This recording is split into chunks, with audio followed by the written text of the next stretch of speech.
Alors, bienvenue à la présentation de l'autopsie d'une exécution, la peine de mort démystifiée, sujet qui fait ressortir des passions lorsque, dans les médias, on entend parler généralement, en Amérique du Nord du moins, d'un cas d'homicide, surtout lorsque ça implique des enfants ou des cas d'une personne qui a commis un crime à répétition comme un tueur en série ou peu importe. Ceci dit, quand on parle de peine de mort, il y a des points sur lesquels, peu importe notre position sur le sujet, sur lesquels on peut très bien s'entendre. D'une part que vous et moi, il n'y a personne qui veut vivre dans un environnement où il y a peur, après la tombée de la nuit, de sortir, d'aller au dépanneur, de promener son chien ou peu importe, ou de laisser ses enfants jouer dehors. De toute évidence, il n'y a personne qui désire cela pour eux ou pour sa famille. D'autre part, on peut très bien aussi s'entendre sur le fait que parfois on voit notre système judiciaire et on a l'impression qu'il y a des crimes qui restent plus ou moins punis, comme si on prend des cas de viol où celui qui est l'accusé va peut-être passer une couple d'années en prison, ressort, souvent il n'y a pas nécessairement eu le temps de se réhabiliter comme il faut, et parfois il y a de la récidive, parfois non, ça c'est un point sur lequel on va revenir plus tard, mais qu'il y a des cas qui mériteraient une révision de notre système judiciaire.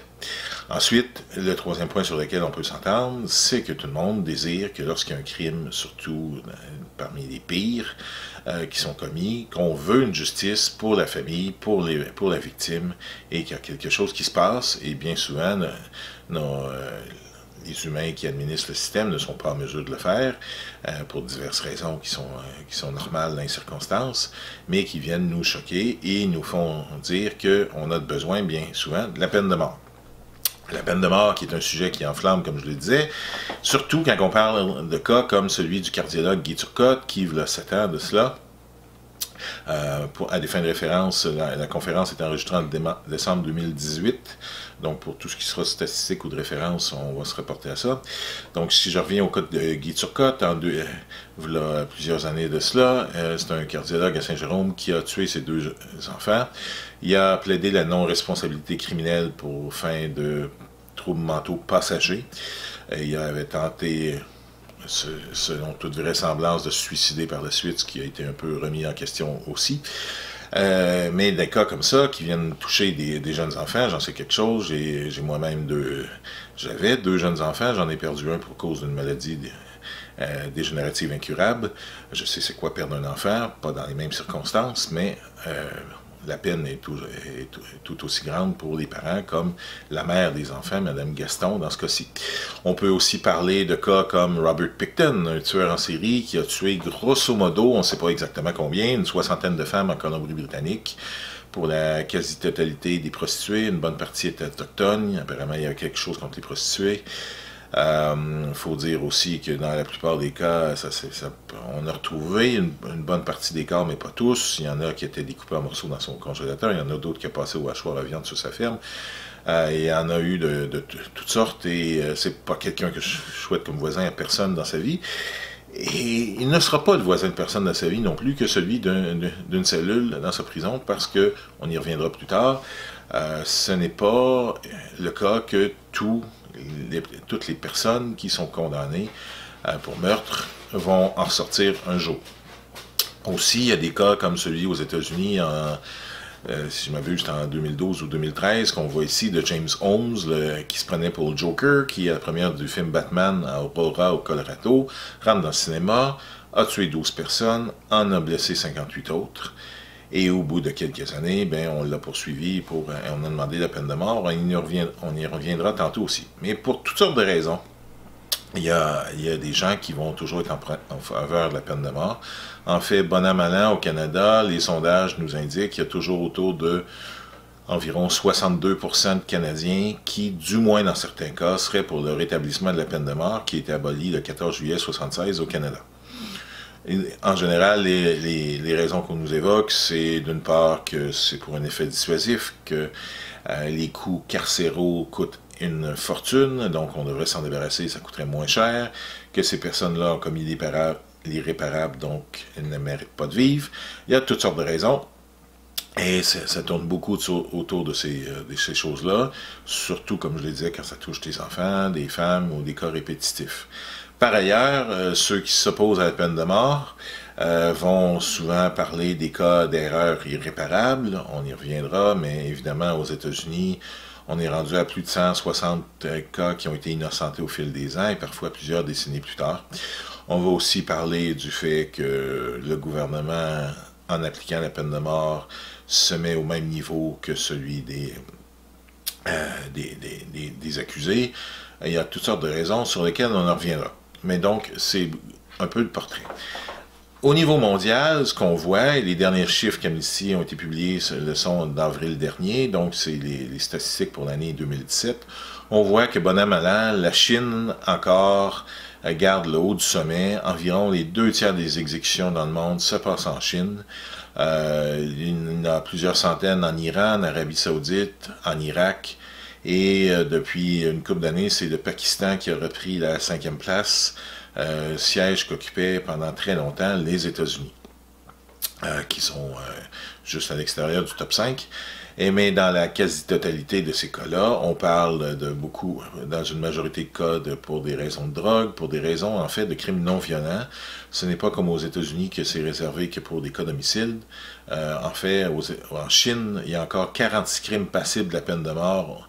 Et plusieurs parmi ceux-là feraient bien des victimes au Québec, quand on parle de corruption, quand on parle d'écrits de séparatisme politique et autres. Il y a bien des cas qui... en tout cas, il y a des gens qui feraient pas long feu au Québec. Mais blague à part sur ce sujet sérieux, c'est principalement au Moyen-Orient, en Asie. Il n'y a plus qu'une vingtaine de pays, bon an mal an, qui l'appliquent. Le portrait a totalement changé au fil des ans. Quand Amnesty, il y a plus d'une quarantaine d'années, a commencé à s'occuper de la peine de mort, on parlait de 16 pays qui l'avaient aboli au milieu des années 70, alors qu'en 2018, on était rendu à 141. Et donc, c'est tout un revirement, et la tendance mondiale est très claire à ce sujet. Ce qui est aussi clair, c'est que la plupart des pays qui l'appliquent le font dans un système de droit qui ne respecte pas grand-chose au niveau des normes internationales, des standards juridiques internationaux. C'est le cas par exemple de la Chine, où bon nombre des condamnés à mort se retrouvent là, avec plus ou moins une consultation d'un avocat, avec des aveux obtenus sous la torture. Il y a bien des manquements à ce niveau. Ce qu'on observe aussi, c'est que la plupart des pays le font avec des méthodes qui font encore frémir beaucoup les gens d'Occident. Quand on parle de l'Arabie Saoudite, c'est des cas de décapitation sur la place publique. Quand on parle d'Iran, d'Irak, du Pakistan, c'est généralement par pendaison. Il y a encore quelques rares cas de lapidation, mais sont très peu nombreux. Et en fait, à titre anecdotique, mais il y a encore un article dans le code pénal iranien qui détermine la grosseur des roches dont on a employé. Pas trop petite pour pas que ça dure trop longtemps, pas trop grosse pour que ça soit immédiat, mais juste assez pour faire durer le plaisir, entre guillemets, et que ce soit quand même effectif et que la mort s'en suive. Mais bon, le summum restera quand même la Corée du Nord avec Kim Jong-un, qu'on entend beaucoup parler dans les médias, qui, depuis plusieurs années, a recours à toutes sortes de méthodes, que ce soit comme ce fut le cas il y a quelques années, quand on voit cette caricature, où c'est son oncle qu'on avait donné à des chiens affamés, parce qu'il supposément complotait pour faire des réformes. Il y a son général, son chef de l'armée, qui, voilà un an et demi ou 2 ans de cela, avait cogné un peu de clou lors d'un défilé militaire et il l'avait carrément exécuté en lui envoyant un missile antibalistique. Donc on peut être très original.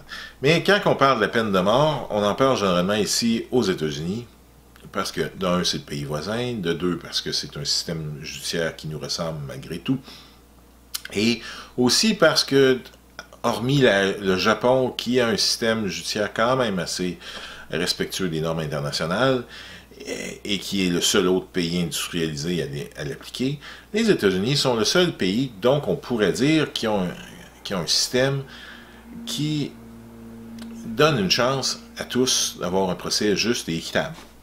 Aux États-Unis aussi, il faut savoir que bon, la tendance est quand même fortement à la baisse. C'est pas pour rien tout à l'heure qu'on voyait qu'il n'était plus dans le top 5. Bon nombre d'États ont diminué fortement les exécutions, les condamnations à mort. C'est le cas du Texas qui a toujours été l'État numéro 1 pour cela. Et globalement, il y a eu plusieurs États depuis 2007 qui l'ont carrément aboli et d'autres qui ont mis un moratoire qui est toujours en cours dans certains États comme en Pennsylvanie. Mais aux États-Unis, ce qui distingue aussi, c'est qu'on garde ça pour des cas d'homicide et on dit généralement qu'on les réserve pour les pires des pires, les monstres de la société, et donc c'est pas à n'importe qui qu'on applique la peine de mort, donc il y a quand même une sélection, une certaine sélection du moins. Déjà là, on voit que ce point ne tient pas beaucoup la route quand on regarde des cas comme la dernière exécution qui avait eu lieu dans l'État de Washington, sur la côte ouest américaine, qui en 2010, on a vu Cal Brown, celui qu'on peut voir à droite sur la photo, parce qu'on s'intéresse beaucoup lors des exécutions à deux choses. Bien souvent, les médias s'intéressent peu de savoir si la personne a vraiment prône son innocence ou quoi que ce soit. Dans certains cas, c'est le cas, dans d'autres plus ou moins. Mais ce qu'on voit beaucoup, c'est on s'intéresse, aux États-Unis du moins, à c'est quoi le menu sur le dernier repas et les dernières paroles prononcées par le détenu. Dans le cas de Cal Brown, ce qui avait été assez notoire, c'est qu'il avait déclaré « Je veux bien croire que je suis coupable, mais pourquoi moi et pourquoi pas l'autre ?» Celui qu'on voit à gauche, Gary Leon Ridgway, qui est, encore à ce jour, le plus grand tueur en série de l'histoire des États-Unis.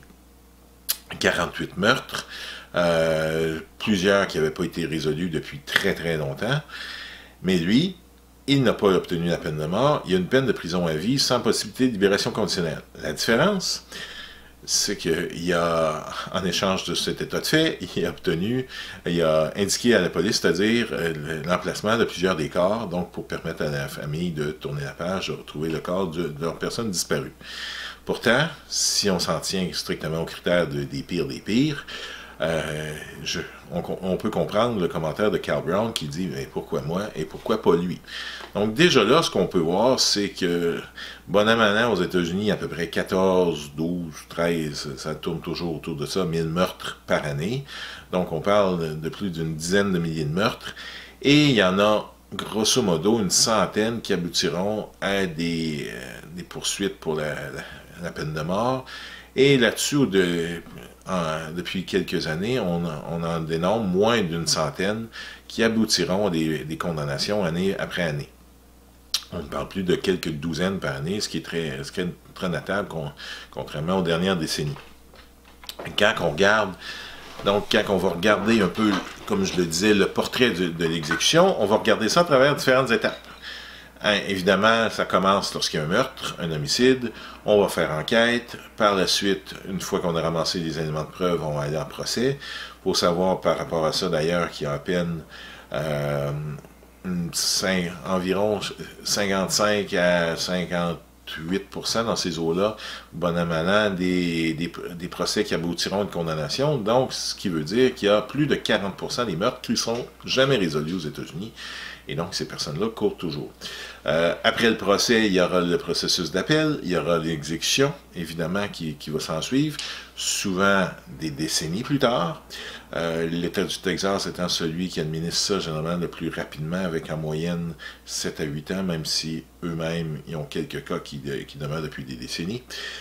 Ensuite, on va voir qui sont les victimes. Est-ce qu'on parle juste des victimes dont on parlait au début, où il n'y a pas plus de victimes qu'on peut en penser quand on applique la peine de mort? Et enfin, est-ce qu'on obtient une justice? Et non pas plutôt un processus de vengeance. Si on commence au niveau du meurtre, évidemment, quand les États-Unis, 12 jours avant que le Canada l'abolisse en 1976, quand ils ont ramené la peine de mort, le 2 juillet 1976, ils l'ont ramené après un moratoire de 4 ans. Une pause qui était là pour essayer de pallier aux différents manques qu'on observait à l'époque, c'est-à-dire la discrimination raciale, c'est-à-dire la discrimination envers les pauvres, les gens qui n'avaient pas nécessairement les moyens de se payer un avocat, et aussi pour éviter les erreurs irréparables, donc d'exécuter des personnes innocentes. Parce qu'autant que la peine de mort tient encore le fort aux États-Unis, autant que l'opinion publique se revirait assez rapidement si on pouvait prouver, hors de tout doute, qu'une personne innocente avait été exécutée. Et d'ailleurs, c'est pour ça qu'il y a plusieurs politiciens américains qui s'opposent bien souvent à des enquêtes exhaustives sur certains cas, parce qu'on craint un peu ça. Si on regarde aux États-Unis, par contre, quand il y a des meurtres, bon an, mal an, ça tourne autour du fait que à peu près 50-50, c'est des Blancs ou c'est des personnes d'autres origines ethniques qui commettent les crimes. Mais quand on regarde la réalité de la peine de mort, on peut voir qu'il y a des lignes raciales qui se tracent encore et toujours, bien que 42 ans plus tard, les moyens mis en place n'ont pas été si effectifs que ça. D'une part, un cas qui avait fait même les manchettes jusqu'au Québec, c'était le cas de Trayvon Martin en Floride. Trayvon Martin était un jeune noir de 17 ans qui, en début de soirée, s'en va au dépanneur, capuchon sur la tête, il s'en allait acheter du lait ou des œufs ou peu importe. Et quand George Zimmerman, qu'on peut avoir à droite sur la photo, appelle le 911, il faisait la sécurité de son quartier, il y a beaucoup de ces choses-là aux États-Unis qui se font dans plusieurs endroits, et il dit, j'ai aperçu un jeune noir qui a l'air louche, qui est douteux, ça fait le répondant du 911 lui dit à l'époque de le laisser tranquille, de sacrer son camp, et qu'on allait envoyer la police.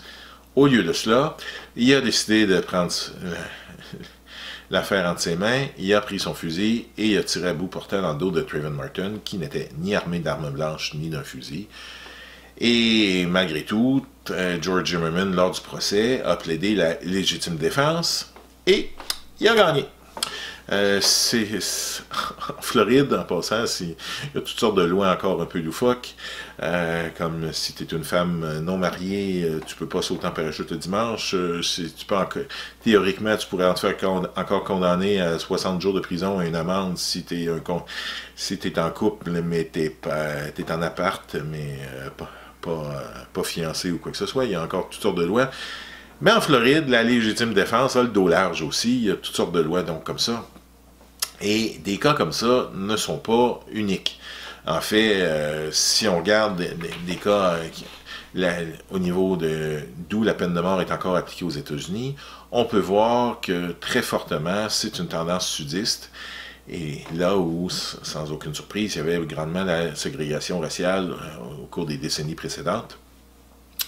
Comme vous voyez, il y a une vingtaine d'États américains qui ont aboli la peine de mort, mais le gros des exécutions se fait dans le sud des États-Unis, que ce soit l'Alabama, le Texas, la Floride, la Georgie, exception faite de l'Ohio qui exécute assez régulièrement.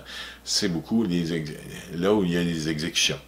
Ça, c'est dit, quand on regarde au niveau de qui sont les criminels, les personnes reconnues coupables et qui sont par ailleurs les victimes, là, on peut commencer à voir vraiment une tendance qui est démarquée par rapport à la race. Comme je le disais tantôt, au niveau de ceux qui commettent les crimes, théoriquement, c'est 50-50, mais dans les faits, quand on regarde les condamnations à mort, il y a une forte tendance qui est disproportionnée envers les Afro-Américains, entre autres. Un bon exemple de ça et qui démontre très bien le racisme, c'est le cas de Dwayne Buck au Texas, qui, pendant près de 20 ans, a dû se battre pour essayer de démontrer que sa condamnation à mort était totalement injuste. Pas nécessairement parce qu'il était innocent, mais principalement dû au fait que lorsqu'un expert est venu témoigner lors du procès, du fait que parce qu'il était noir, c'était certain qu'il allait recommencer, et c'est à partir de cet élément de preuve-là que le jury l'a condamné à mort. On peut bien se poser des questions. Il avait dit à l'époque que si l'accusé était blanc, ben là, il y aurait eu des chances de réhabilitation, mais comme il était noir, c'est impossible. Il y a certains États américains qui poussent l'odieux beaucoup plus loin. Si on prend l'Alabama, environ seulement 6 cas sur 100, c'est un noir qui a tué un blanc là, qui est dans les crimes. Mais quand on regarde la composition du couloir de la mort en Alabama, 60% des cas, c'est les noirs qui ont tué des blancs. Donc on voit que si t'es un blanc qui commet un crime sur un noir, la tendance ne tiendrait pas la route, c'est totalement une autre réalité. Mais donc, aux États-Unis, la race est encore très probante dans les condamnations à mort. Le système a beaucoup changé, mais les mentalités ne l'ont pas toujours, ont pas toujours suivi. Malgré tout, la plus grande disparité lors des meurtres n'est pas une question raciale, mais c'est plutôt une question économique. En fait, quand on regarde le portrait d'environ près des 3000 condamnés à mort aux États-Unis, 95% de ceux-là, c'est des gens qui n'avaient pas les moyens de se payer un avocat. Donc, des gens qui ont pu commettre des crimes odieux, oui, certes, mais possiblement qu'il y en a d'autres qui en ont commis encore pire et qui ont pu s'en échapper parce qu'il y avait les moyens de pouvoir se payer un avocat et d'être bien défendu. Donc oui, en 1976, ça a amené une certaine garantie d'une défense, mais est-ce qu'elle était de qualité? Ça, c'est une autre paire de manches et on y reviendra tout à l'heure. Un bon exemple de ça, c'est au Texas, lieu que vous voyez sur des photos où j'avais été visité en 2007 pour essayer un peu de mieux comprendre le système et de rencontrer à l'époque 2 condamnés à mort qui depuis ont été exécutés. Au Texas, en fait, la portion de la prison qu'on voit sur la photo, c'est le couloir des condamnés à mort. Présentement, il y en a 280, si ma mémoire est bonne, environ. Mais ce qu'on ne voit pas sur la photo, c'est qu'à droite, il y a aussi toute la population carcérale générale.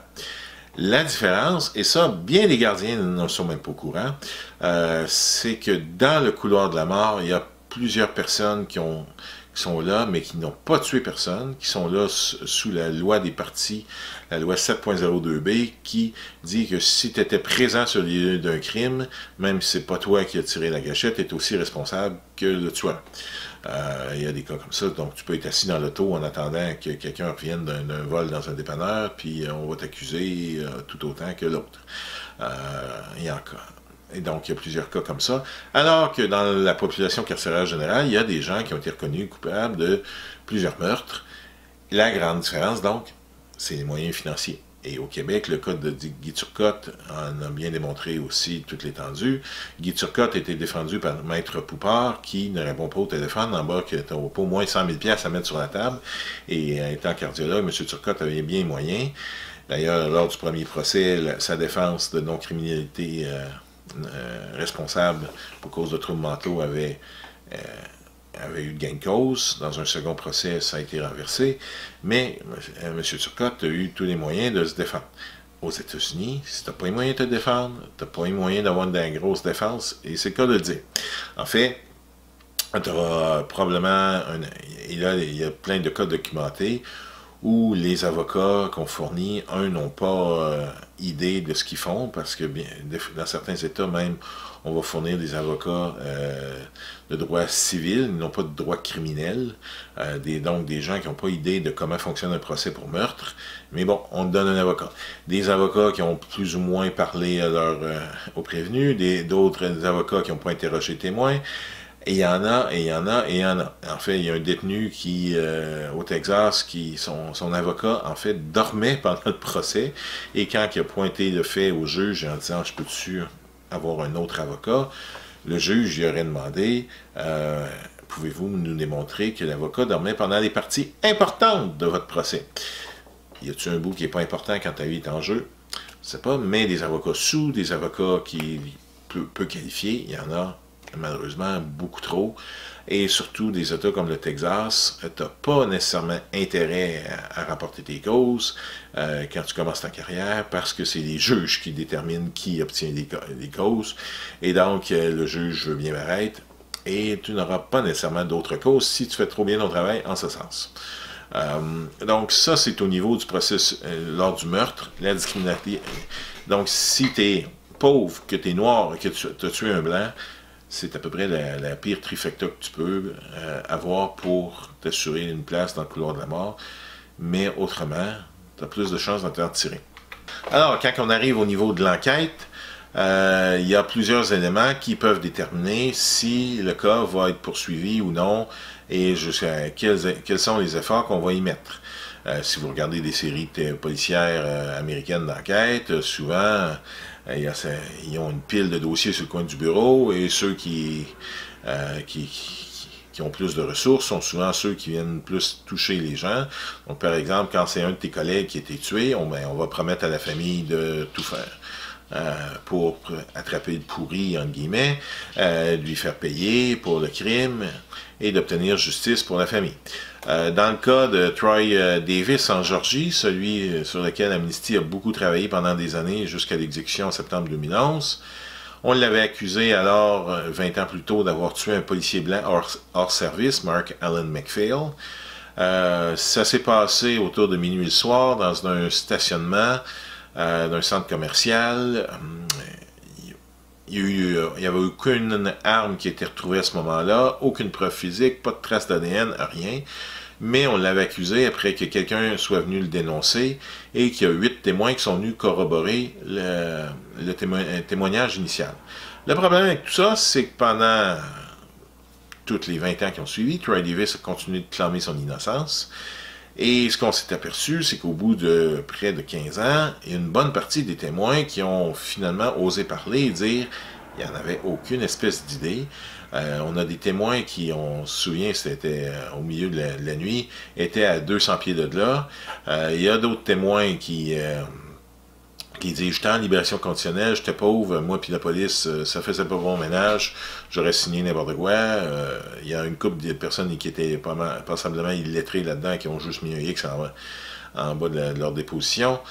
Le 8e témoin, qui lui, n'était pas revenu sur sa déposition après les 7 autres faits, c'était quelqu'un qui n'avait jamais été capable d'identifier en cours, Troy Davis. Et la 9e personne, Sylvester Red Coles, était celui qui a été dénoncé Troy Davis et qu'on a su plus tard qui s'était vanté à sa blonde de l'époque de l'avoir échappé belle, qui possédait une arme du calibre qui a servi à tuer le policier, mais la police n'a jamais fait enquête. Parce qu'on avait arrêté Troy Davis, on avait le pourri, et la famille, on ne voulait pas remettre quoi que ce soit en doute. Il y a toujours la pile de dossiers sur le coin du bureau, comme on le disait tantôt, et on n'allait pas se badrer, encore là, les questions raciales, on parle de la Georgie, peuvent être très fortes. Un noir qui a tué un blanc, si c'est pas lui, ça en sera un autre, ça nous importe peu rendu à un moment donné. Et de là, ça démontre plusieurs problèmes. D'une part, les enquêtes dont on tourne les coins ronds, dont on n'exporte pas nécessairement toutes les pistes, mais aussi toute la proportion des témoins oculaires, chose sur laquelle, au fil des ans, on a commencé à délaisser aux États-Unis parce qu'on se rendait compte que ce soit des cas de condamnation à mort ou pour autres peines, que c'était la cause principale d'innocence, qu'on venait à libérer des gens, c'était parce que des témoignages étaient erronés.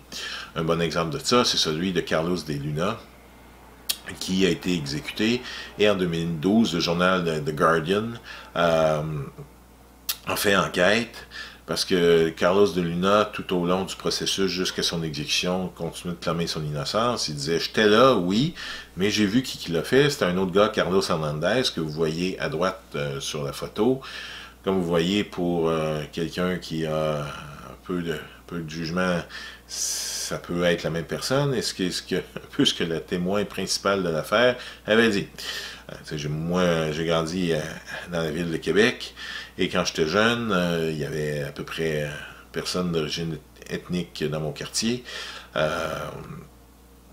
Et on disait, par exemple, j'entendais régulièrement, les Asiatiques, c'est tous des Chingtok. Ils se ressemblent tous. J'ai vécu en Corée du Sud, j'ai voyagé en Thaïlande, j'ai voyagé au Japon, j'ai voyagé ailleurs. Je peux très bien comprendre aujourd'hui qu'il y a des grandes différences et que c'est juste une question d'éducation, une question de prendre le temps de connaître les gens. Et ça, c'est valable pour n'importe quelle race. Et pour eux, on peut tous se ressembler aussi quand on ne prend pas le temps de nous connaître. C'est la même chose. Mais la race des accusés et les témoignages qui s'ensuivent peuvent être déterminants toujours aux États-Unis, comme on le voyait. Et dans ce cas-ci, en fait, la police avait supposément fait une recherche à l'époque pour voir, OK, existe-tu ton Carlos Hernandez? On y avait dit non, c'était une fiction, c'était une histoire qu'il inventait. Pourtant, ce que le journal The Guardian a trouvé 20 ans plus tard, après, de manière posthume, c'est que la personne en question, Carlos Hernandez, existait, non seulement cela, mais qui habitait la même ville et qui avait un casier judiciaire pour passé violent. Comment la police, à l'époque, a pu le manquer, on ne sait trop, mais ça nous démontre les limitations. Et en fait, ça, c'est juste des processus d'enquête de base. De nos jours, j'entends souvent dire, bah oui, mais là, on sait bien avec toute la technologie, les CSI de ce monde. Bon, je ne sais pas si vous avez déjà regardé des émissions de CSI ou autres similaires. Juste CSI, il y a eu 798 épisodes, et dans chacun des épisodes, ça marche tellement bien, ils trouvent la petite bébite, le petit cheveu, et au bout d'une heure, tout est réglé. Le problème avec ça, je suis un ancien biochimiste qui a travaillé, qui s'intéressait beaucoup à la génétique dans mon passé, c'est que ça va pas si vite que ça. On trouve pas nécessairement tout en dedans de quelques jours, d'une heure. Les tests d'ADN, ça peut prendre généralement quelques heures et non pas comme j'avais déjà vu dans un épisode de CSI Miami, au bout d'une minute, on avait le résultat et on poursuivait. Ça marche pas comme ça. Donc, en fait, les enquêteurs de scènes de crime ne sont là que dans certains cas, parce que ça coûte cher, parce qu'on n'a pas les moyens de les faire venir. Donc, si c'est le cas d'un policier qui a été tué, évidemment, ou d'un avocat proéminent dans la ville, on risque d'y mettre le paquet, ce qui ne sera pas nécessairement le cas pour n'importe qui ou quelqu'un qui était tué dans le ghetto. Par ailleurs, la science, c'est bien beau, mais c'est comme n'importe quelle autre profession, c'est comme des policiers, c'est comme des médecins, c'est comme des ingénieurs. Il y en a des meilleurs que d'autres. Un exemple de cela, si on reste au Texas, c'est à Houston qu'en 2008, le laboratoire de criminologie qui faisait les tests d'ADN a été reconnu coupable d'avoir falsifié des douzaines de résultats.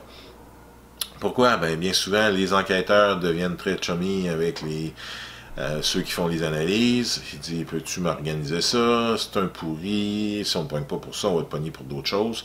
Je caricature à peine, là, mais dans le résultat de l'enquête qui avait suivi, c'était pas mal ça qui se disait. Et donc, il y a eu des cas de personnes qui ont été libérées après 27 ans pour viol ou qui avaient été accusées ou plein d'autres choses comme ça. Et il y avait des cas de condamnation à mort. Bon, souvent, on n'attend pas nécessairement la fin des résultats d'enquête. Et d'ailleurs, une des deux personnes que j'avais visitées en 2007, c'était son cas. Il était nommé dans le rapport en question, mais les autorités n'ont pas attendu la fin de l'enquête et l'ont exécuté quand même quelques années plus tard.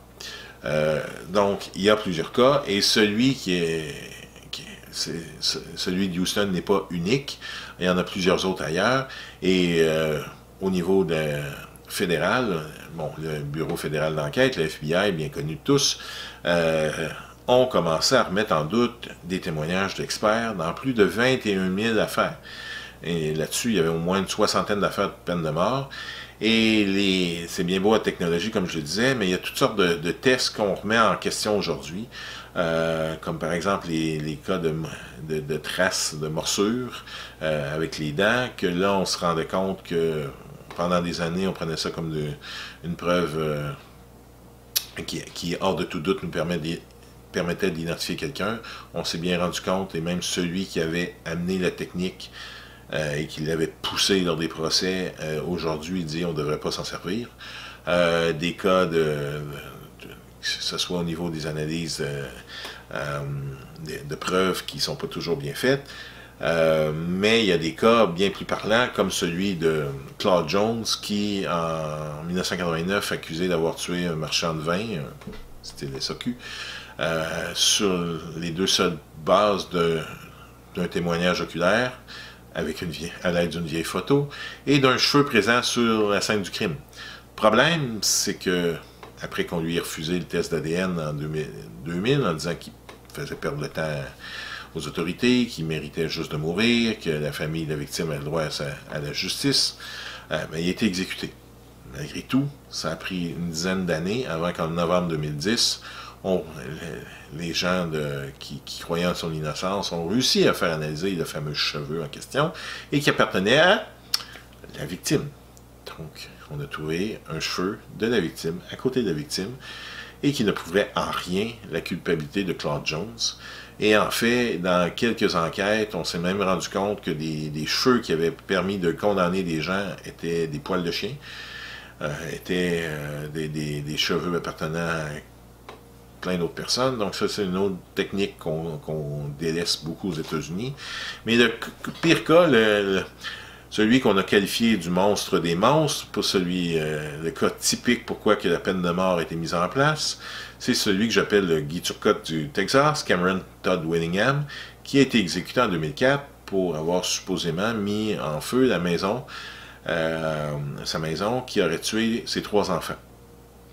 On l'a accusé d'avoir fait ça tout volontairement, évidemment, pour qu'il soit condamné à mort, sauf qu'il a toujours continué à clamer son innocence.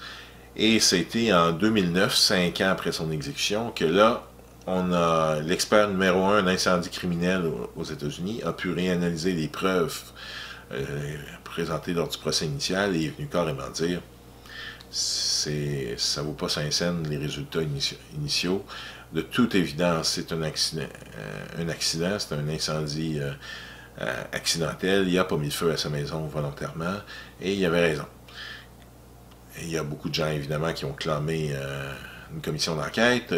On va faire enquête, mais le gouverneur de l'époque, Rick Perry, qui est maintenant dans l'administration Trump, a congédié le président de la commission d'enquête et il a tout fait pour que on y mette fin parce qu'il a dit au Texas, on se trompe pas. Ben, des cas comme ça fait 3-4 qu'on mentionne, mais on pourrait en trouver 5-6 autres faciles dans ceux qu'on peut dénombrer, parce que le problème, c'est que si déjà là, on manque beaucoup de ressources en amont pour condamner les bonnes personnes, on n'en a pas du tout ensuite, lorsque vient le temps de vérifier si on a vraiment mis en prison les bonnes personnes et condamné à mort les responsables. Lorsqu'arrive le temps du procès, à ce moment-là, à partir des preuves qui ont été accumulées, comme qu'on peut voir qui peuvent être très litigieuses, les procureurs vont évidemment pousser pour la peine de mort. D'une part, ils vont pousser, et encore là, ça dépend d'où tu es. Parce qu'aux États-Unis, d'une part, c'est une question d'État, mais c'est aussi une question, est-ce que le procureur du comté dans l'État, lui, est en faveur de la peine de mort et la demande? Parce que c'est comme si, mettons, on est à Montréal, ben à Montréal, tu pourrais être passible de la peine de mort, mais si tu vas à Laval, tu ne le serais pas. On reste au Québec, mais ça ne serait peut-être pas le même comté, et là, à ce moment-là, le procureur n'est plus le même, et ça peut changer la donne. En fait, on se rend compte que plus de 50% des condamnations à mort proviennent de 2% des comtés aux États-Unis, donc déjà là, ça y joue pour beaucoup. Mais lors du procès, on a déjà parlé tout à l'heure de la défense qui pouvait être inadéquate. Il y a certains juges aussi qui ont peu de scrupules, comme cette juge au Texas qui avait démissionné il y a quelques années parce qu'on l'avait attrapé en train de texter les instructions au procureur pour qu'il convainque le jury de la bonne façon. Évidemment, on est supposé avoir une impartialité de la juge, et c'est pas le cas. De l'autre côté, on a des procureurs, des fois, qui ont peu de scrupules à même cacher des preuves qui pourraient remettre en doute la culpabilité de l'accusé. On a aussi de l'autre côté des avocats, je l'ai mentionné quelques exemples tout à l'heure, mais le plus gros des exemples qui vient nous remettre en question avec plein de doutes sur le système, c'est la Caroline du Nord, alors qu'une personne sur 8 qui était défendue dans un cas de peine capitale l'était par un avocat qui avait été radié du barreau préalablement. Si vous ne savez pas c'est quoi être radié du barreau, ça veut dire qu'en termes simples, que tu étais trop incompétent, que tu ne méritais pas d'être avocat. Mais comme là, on a besoin de quelqu'un, on va te donner cette affaire-là pour défendre de toute façon un pourri. Ça n'a aucun bon sens dans un système qui se veut juste et équitable, mais c'est la réalité. Et en fait, les procès sont quelque chose d'extrêmement coûteux, mais qui sont pas nécessairement équitables pour autant. Et le pire cas que moi j'ai vu au fil des ans, et j'en ai vu tout plein, c'est probablement celui de mon ami Juan Menendez, que j'ai rencontré à plusieurs reprises après 2009, quand ça faisait déjà plusieurs années qu'il avait été libéré du couloir de la mort. Pourquoi je dis que c'est le pire cas par rapport à d'autres? Ben, en fait, à faire une histoire courte, dans son cas, lui, on l'avait accusé du meurtre d'un propriétaire d'un salon de beauté, qui était une affaire pas résolue, que la police piétinait dans son enquête. C'était un crime sordide, mais qui avait aucune piste. jusqu'à temps que la police offre 5 000 $ pour des informations. À ce moment-là, il y a quelqu'un qui est venu te dire, bien sûr, moi je sais c'est qui, c'est Juan Roberto Menendez, qui était quelqu'un qui avait purgé déjà de la prison une couple d'années pour vol à main armée, qui avait un casier judiciaire, donc, qui avait, et c'est pas négligeable dans les circonstances, qui parlait très peu anglais, même s'il était né dans le Bronx aux États-Unis, après ça, qui avait un gros afro, et donc il y avait le portrait type, culturellement, de ceux qu'on pourrait accuser. Et là, je porte aucun jugement, je fais juste remettre encore une fois les faits dans le contexte qu'on démontrait au début. Et Juan Menendez, en fait, on l'a arrêté en Pennsylvanie, il était en train de cueillir des fruits dans un verger, après qu'une deuxième personne ait corroboré le témoignage du premier. Deuxième personne qui, et ce n'est pas anodin, a été menacée par les enquêteurs si elle disait pas que c'était Juan Menendez le responsable, qu'on menaçait lui d'envoyer sur la chaise électrique. Parce qu'à l'époque, en Floride, c'était la chaise électrique qui était le moyen d'exécution. Donc, à la base de ces deux témoignages-là, on l'a arrêté. Et le procès a duré même pas 5 jours. D'habitude, un procès pour peine de mort peut prendre des mois. Du moins de nos jours, là, ça prend des mois. Ça peut prendre même des années dans certains cas. Mais là, ça a pris 5 jours. Le juge s'est même plaint en donnant son verdict que ça avait été trop long, qu'on perdait son temps, que c'était tellement évident que c'était lui. Mais le problème, en partant, c'est qu'un mois et demi avant le procès, l'avocat de Juan Menendez avait reçu la confession du vrai tueur sur une cassette audio. Le problème, c'est que son avocat était totalement incompétent. Il faisait des cas de droit civil, donc cas de divorce, cas de corruption, des choses comme ça, qui n'ont rien à voir avec le droit criminel. Et il ne savait pas qu'est-ce qu'il faisait. En fait, quand il a reçu cette preuve-là, il en a fait une copie pour le procureur, qui lui aussi, quand il l'a reçu, ben, ils ont fait comme le premier, ils ont tout mis ça dans une boîte, et le jury n'a jamais entendu parler de ça. Autant que son avocat était incompétent, pourquoi le procureur, lui, n'a pas fait « Ok, j'ai le mauvais gars », ben, c'est que les juges et les procureurs aux États-Unis se font élire. Et qu'est-ce que ça fait quand on se fait élire? Ben, on veut aller du bord de l'opinion publique. Et dans l'opinion publique, la photo de Juan Menendez, en première page, qui disait « On l'a arrêté le pourri qui a tué le propriétaire du salon de beauté », mais dans la tête des gens, c'était lui. Donc, si le procureur a relâché cette personne, ben, il aurait risqué de ne pas se faire élire. Et en fait, ça a été 17 ans, 8 mois et 1 jour plus tard qu'une juge l'a fait libérer, après que des gens aient travaillé bénévolement et qui ont fini par trouver, au bout de 17 ans, l'ancien avocat qui était devenu juge en passant en Floride, pas plus rassurant sur le système juridique floridien, et qui les avait guidés dans son ancien bureau et vers une boîte du dossier de Juan Menendez, dans laquelle on avait retrouvé la fameuse cassette audio, et quand on l'a amené devant un juge, évidemment, ça n'a pas été trop long, qu'on a libéré Juan Menendez. Mais des cas comme ça, ils ne sont pas uniques. Depuis 1973, on est rendu à au moins 163 entre guillemets chanceux qui ont été libérés du couloir de la mort. Vous pouvez voir dans l'échantillon qu'il y a là qu'il n'y a pas grande présence féminine, parce que le couloir de la mort pour les femmes est très peu nombreux aux États-Unis. C'est principalement des hommes. Il y a une seule femme sur les 163, en fait.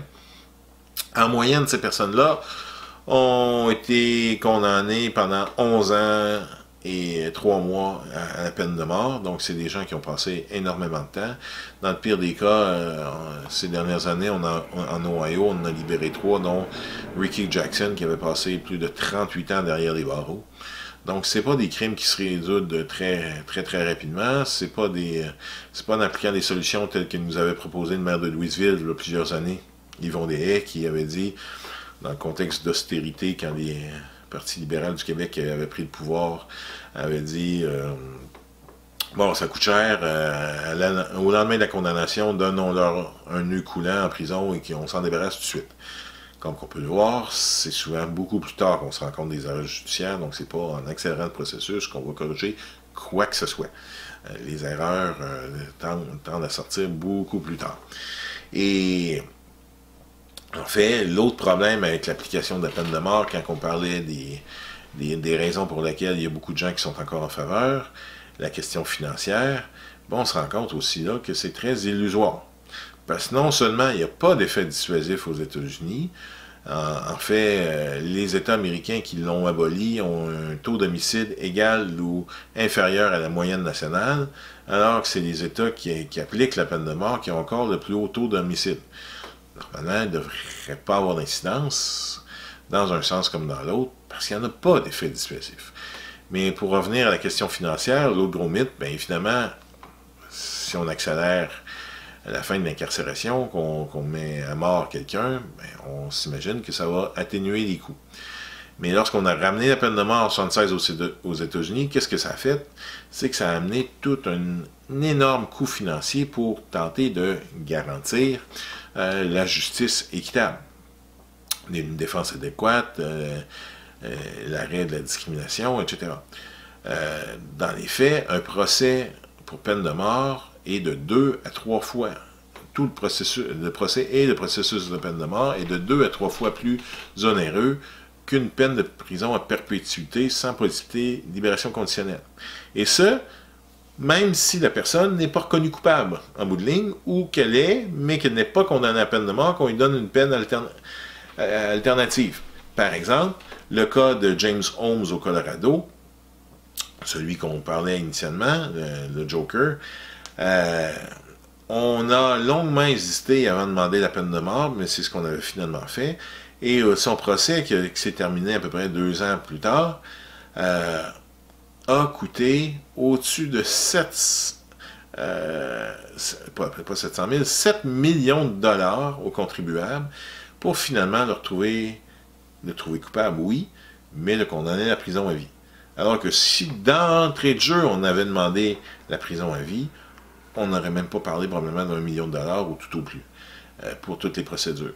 En fait, ce qui est onéreux, c'est toute la sécurité supplémentaire, toute la défense, les experts qu'on amène qui ne sont pas nécessairement là lors d'un procès, qu'on ne demande pas la peine de mort, tout le processus au niveau judiciaire qui est beaucoup plus long, la sélection du jury qui peut demander des semaines, voire des mois et qui peut coûter plusieurs centaines de milliers de dollars, tout ça a un coût énorme qui font pâlir tous les coûts d'incarcération. C'est sûr qu'au Canada, si on mettait ça en place, les coûts carcéraux sont beaucoup plus élevés qu'aux États-Unis, donc il pourrait y avoir une nuance à porter là. Mais en fait, depuis une dizaine d'années aux États-Unis, c'est non seulement les opposants comme Amnesty International qui dénoncent ce genre de choses, mais c'est qu'on s'est rendu compte qu'entre autres, l'association des chefs de police avait dénoncé l'application de la peine de mort en disant « Débarrassez-nous de ça », parce que pendant ce temps-là, on n'a pas les moyens d'avoir des effectifs pour clore des enquêtes, pour effectuer des bonnes enquêtes, pour faire de la prévention, pour faire de la lutte à la criminalité, et en bout de ligne, quand il y a des crimes, pour aider les victimes. Parce que les millions supplémentaires qu'on engorge pour punir certaines personnes, ben on ne l'a pas pour aider les autres. Certains États comme la Californie, qui a le plus gros couloir de la mort aux États-Unis, il y a plus de 750 condamnés. Voilà plusieurs années, du temps que Arnold Schwarzenegger était le gouverneur de l'État, bien, à un moment donné, la Californie était sur le bord de la faillite, et on a décidé de couper près de 12 milliards en santé et en éducation, mais il n'était aucunement question de toucher aux 225 millions que coûtait la peine de mort à chaque année. Pourtant, c'est un processus onéreux et qui n'apporte rien, surtout qu'en Californie, c'est un processus qui ne finit plus, qui n'aboutit plus parce que le système est trop engorgé.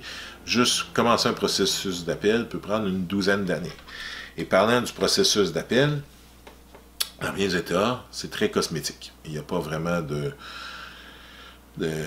possibilité de s'en sortir à travers le processus d'appel, c'est parce qu'on n'y met pas les ressources, on ne donne pas une défense nécessairement adéquate non plus. Et par exemple, cette caricature qu'on voit là, ça représente bien le système d'appel en Floride, qui pourtant est l'État qui, de loin, a le plus grand nombre de personnes qui ont été innocentées du couloir de la mort. En fait, au-dessus de 26 condamnés à mort sur les 163 proviennent de la Floride. Aucun autre État n'atteint une vingtaine. L'Illinois et le Texas suivent avec 12, 15 environ chacun. Mais la Floride est bonne première. Il y a toutes sortes de problèmes lors du procès, mais aussi dans les étapes qui suivent. Et ça, ben, une de celles qui l'a bien démontré à plusieurs reprises, c'est une des 9 juges de la Cour suprême des États-Unis, la juge Ginsburg, qui a déjà déclaré qu'il n'y avait aucun cas qui avait été présenté devant elle et ses collègues, qui avait été bien défendu à 100% par un avocat. Les gens n'ont pas des avocats nécessairement très compétents. Il y a même des avocats d'appel qui ont été pris carrément à faire du plagiat d'un autre dossier qu'on a juste fait, comme vous savez, sur Word, Ctrl+F pour changer un mot, puis donc changer le nom du prévenu, puis c'était même pas l'histoire qui tenait. Il y a des cas vraiment à nous faire friser les cheveux, mais qui démontrent toutes les failles du système. Au Connecticut, quand on a vu tout ça, Connecticut fut un des 2 derniers États à abolir la peine de mort. Maryland, en 2013, était le dernier auparavant. Il y a l'État de Washington qui est en processus 2 aussi. Mais dans certains derniers États, c'est non seulement le fait que il y a trop d'innocents qui sont condamnés, que les coûts sont trop importants, qu'il n'y a pas vraiment d'effet dissuasif, mais l'élément qui avait fait vraiment pencher la balance au Connecticut, c'est en fait les familles des victimes. Parce que souvent, on les perçoit, celles-là, comme des gens qui veulent évidemment avoir une forme de justice, mais aussi plusieurs, quand on parle des États-Unis, œil pour œil, dent pour dent est très présent, donc une certaine forme de vengeance, de rétribution pour ce qui a été commis contre leurs proches. Mais le Connecticut a fait figure à part quand il y a plein de gens qui ont osé se mettre à parler, et il y a plus de 178 membres de familles de victimes à l'époque qui sont venus dire aux politiciens « débarrassez-nous de la peine de mort ». Sur le coup, ça pouvait paraître surprenant, mais quand on écoutait leurs arguments, ça faisait énormément de sens. D'une part, parce que, comme on le disait tout à l'heure, il n'y a pas de ressources pour les familles de victimes, et quand c'est, par exemple, le père de famille qui se fait tuer, mais le reste de la famille en pâtit, non seulement au niveau émotif, mais au niveau financier, et donc c'est un gros problème. D'autre part, il se rendait bien compte que le processus judiciaire, au lieu de se terminer au bout de 2-3 mois par une condamnation, et qu'on se disait qu'on avait l'esprit tranquille, que la personne le condamné allait finir ses jours en prison, mais le processus au Connecticut pouvait prendre 20 ans avant une exécution, ce qui fait que les personnes retournaient constamment en cours, jour après jour, avec les caméras au visage, les journalistes après eux, et qu'il n'y avait jamais moyen de tourner la page, de faire son deuil. Donc c'est un processus sans fin. Et l'autre chose qui pouvait surprendre aussi, c'est qu'ils ont mentionné le fait qu'au fil de ces années-là, ils en viennent à connaître les familles des condamnés et ils se rendent bien compte que ces gens-là sont tout comme eux, sont des victimes dans cette histoire-là, mais qu'ils en plus sont extrêmement stigmatisés, sont mis de côté par la société, au-delà qu'un de leurs proches se ramasse dans le couloir de la mort et qu'ils vivent avec la culpabilité de cela.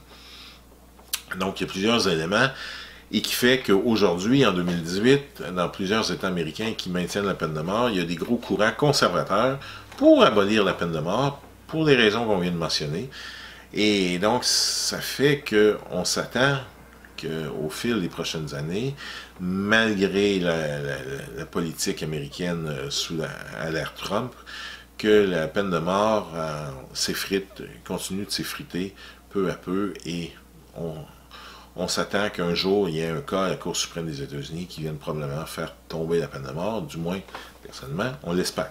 Malgré tout, à un moment donné, on en vient au processus d'exécution, quand tout le processus d'appel est épuisé.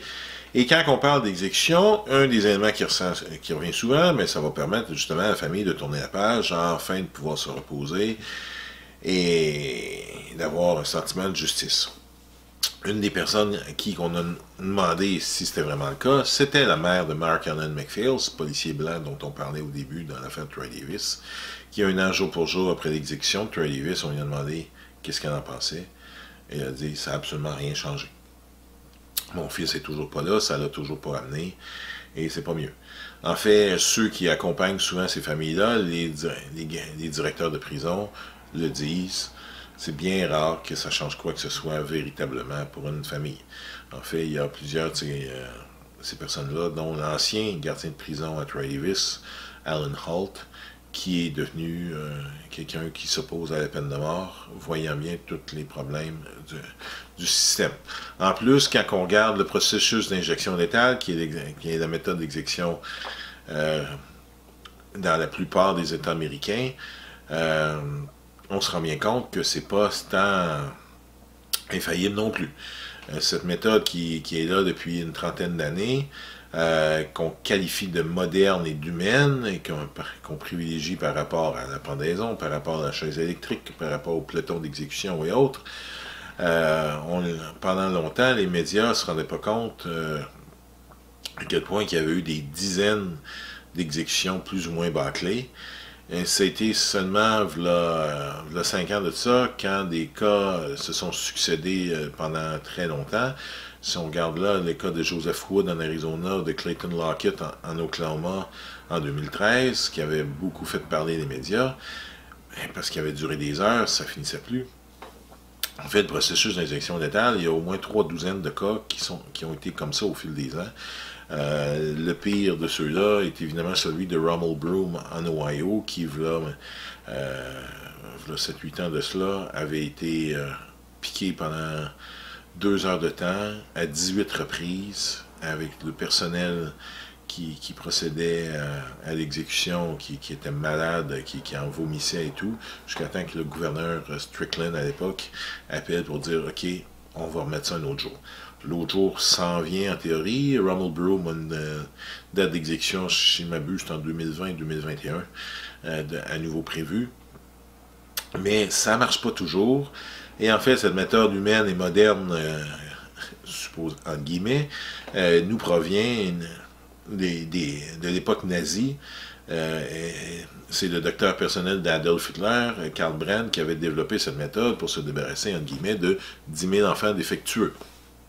Et donc, les États-Unis, qui avaient combattu les nazis pendant la Deuxième Guerre mondiale, ont repris cette méthode-là en qualifiant ça d'humaine et moderne. Je pense que l'ironie ne tue pas. Mais donc, le processus d'injection létale est plein de failles. Et en bout de ligne, une fois que tout ça est effectué, qu'est-ce qu'il y en est? Quand on parle des victimes au sens beaucoup plus large, ce n'est pas que les victimes de meurtre et que leur famille immédiate.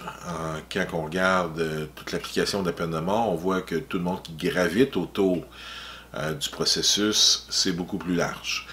Si on regarde, entre autres, l'ancien directeur de prison en Floride et au Texas, entre autres l'ancien directeur de Juan Menendez, bien, il avait administré une des dernières exécutions par chaise électrique en Floride, avant qu'on la bannisse, parce qu'on se rendait bien compte qu'il y avait trop de problèmes. Un peu comme dans les films, qu'on voit que ça prend en feu et tout, ben c'est ce qui s'était survenu pour l'exécution de Leo Jones. Son personnel et lui se sont fait, ils se font toujours peut-être traiter pour des soins de choc post-traumatique depuis. Ron McEnroe, pendant des années, hallucinait, se réveillait en sueur au milieu de la nuit en voyant les condamnés qu'il avait exécutés sur le bout de son lit.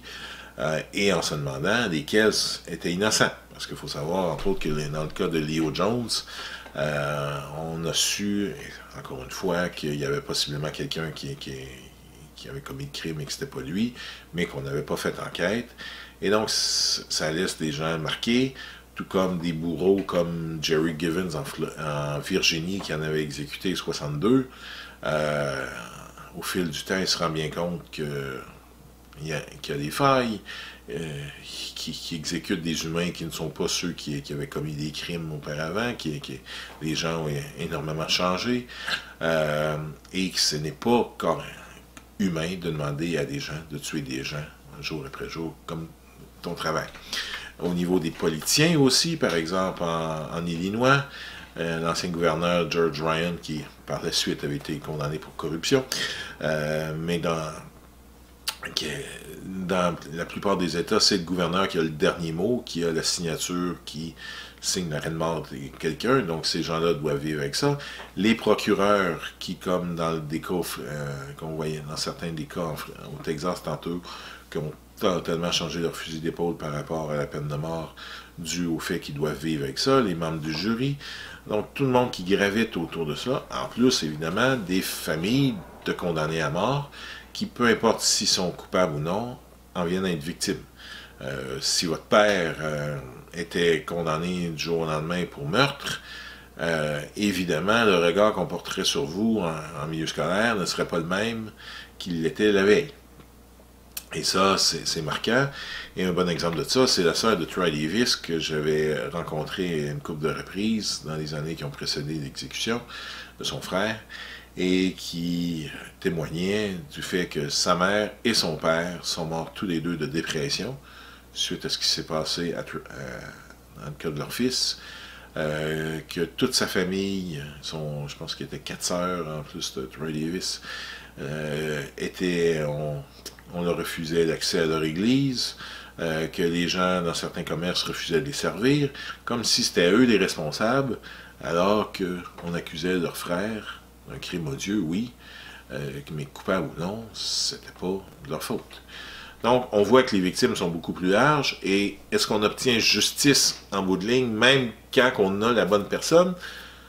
Un de ceux que vous voyez qui jubile là, c'est Kirk Blodsworth, qui, au Maryland, célébrait l'abolition en 2013, parce que c'était le premier condamné à mort à avoir été innocenté suite à des tests d'ADN. C'était un Marine américain qui n'avait pas de casier judiciaire à rien, et qui était mauvais endroit, mauvais moment, et qu'on avait accusé à tort, et qui a purgé 15 ans dans le couloir de la mort avant d'être libéré, et qui ne veut pas que d'autres personnes subissent un tel sort. Et celui qui l'a bien rappelé, c'est celui qui, en 1976, présidait la Cour suprême, le juge John Paul Stevens, qui a pris sa retraite en 2012, et qui depuis, on lui avait demandé à plusieurs reprises s'il y avait une décision qu'il regrettait dans sa carrière, et la seule qu'il a nommée, c'est d'avoir amené la peine de mort. Pourquoi? Parce que c'est un processus administré par des humains, et qu'il n'y a personne d'infaillible, qu'il y aura toujours des erreurs. En fait, dans les cas de condamnation à mort aux États-Unis, on estime, selon les études, de 4 à 5%, donc une personne sur 25 qui serait innocente. On parle d'une personne sur 20 dans les prisons, tant canadiennes qu'américaines, selon les études de criminologie, qui démontrent qu'une personne sur 20 est innocente, peu importe le degré du crime. Donc, il y aura toujours des problèmes, qu'on s'illusionnait d'avoir trouvé des solutions à la discrimination, que l'humain restera ce qu'il est, et qu'il y aura toujours des gens racistes, il y aura toujours une discrimination parce qu'il manque de fonds dans le système, etc. Et d'ailleurs, quand on regarde ce qui s'est passé au Canada, ben, c'est un peu ça qui s'était passé à l'époque. Un des derniers cas de condamnation à mort, celui de Stephen Truscott, qui, à l'âge de 14 ans, en 1959, avait été accusé du viol et du meurtre d'une fillette de 12 ans, nous a démontré beaucoup des éléments qu'on vient de voir avec le système américain. En fait, il avait été condamné à l'époque à mort, mis dans une prison pour adultes, alors qu'on s'était bien rendu compte, c'est-à-dire pour le simple fait que c'était la dernière personne avec laquelle on avait vu la fillette. Mais ça a pris une énormité de 48 ans jusqu'en 2007 avant qu'on se rende compte qu'on s'était trompé.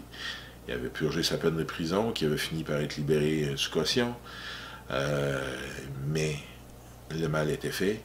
Et au Canada, contrairement à la plupart des États américains où il n'y a à peu près pas de compensation financière ou très peu, bien, il avait été compensé à la hauteur de près de 10 millions de dollars avec sa famille, mais ça ne remplaçait pas évidemment 48 ans de sa vie.